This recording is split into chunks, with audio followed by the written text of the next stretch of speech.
what is the Worldwide Disclosure Facility? The Worldwide Disclosure Facility is an opportunity for taxpayers to bring their overseas interests and disclose them to HMRC and regularise their tax affairs. For those entering the Worldwide Disclosure Facility, things might not be quite so straightforward. For example, when somebody transfers assets abroad, there's complicated anti-avoidance legislation that can apply. So we know what the Worldwide Disclosure Facility is, but when should somebody go into it? I mean, maybe they wouldn't even know if they could go into it. A lot of issues arise with offshore assets because of the complicated anti-avoidance legislation that could apply.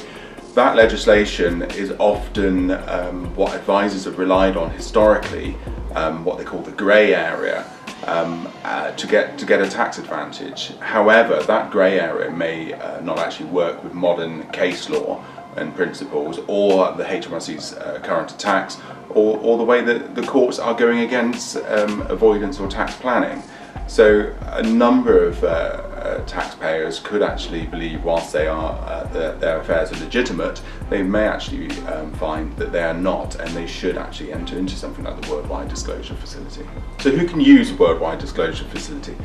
Well, anyone that has undisclosed UK tax liabilities that relate to offshore income, assets or activities. But the issue is actually knowing whether there is an undisclosed UK tax liability. As I mentioned previously, a lot of offshore tax planning, for example, has been structured in a manner that uses a grey area of anti-avoidance legislation. For example, if we look at the transfer of assets abroad legislation, there is a commercial exemption. That's where you transfer assets abroad for a genuine commercial purpose, and one of those purposes is not the avoidance of tax. Then you have an exemption from that legislation, which would otherwise attribute the income to you. However, what is a commercial activity, and is that a genuine commercial rationale? And if there is avoidance of tax or mitigation of tax, as one might believe, does that amount to preventing the exemption from applying? A lot of people don't realise what a tax HMRC have in that area, and therefore may inadvertently not enter something like the Worldwide Disclosure Facility and later find themselves caught out. So how will the Worldwide Disclosure Facility help you?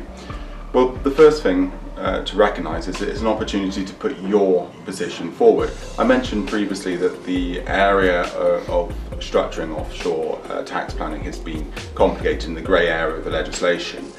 By putting your case forward in a technical manner may afford you a better tax treatment than if HMRC were to investigate you. If your disclosure is correct and complete, it will help you avoid higher penalties, prevent naming and shaming, which is something that HMRC tend to like nowadays, and obviously it will help with the avoidance of prosecution.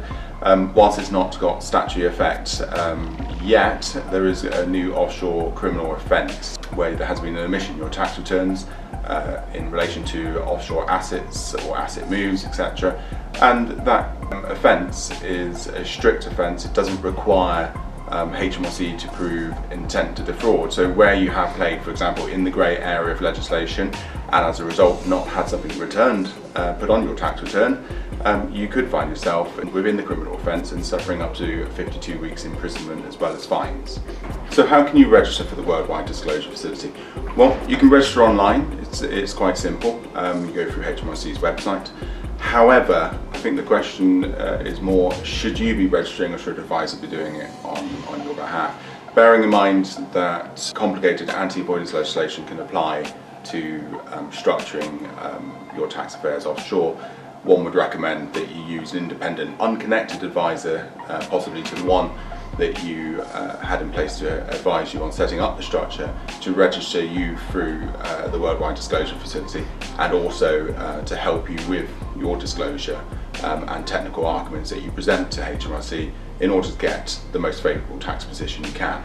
And if you don't make a disclosure, well, if you don't make a disclosure by the 30th of September 2018, harsher sanctions are going to apply under the requirement to correct. More frighteningly, there is a new legislative offshore criminal offence, and that could apply even if you inadvertently didn't know that you had a tax liability if there is one, it should have been on your return, then you could be automatically within that offshore criminal offence and face prosecution, and imprisonment up to 52 weeks plus fines.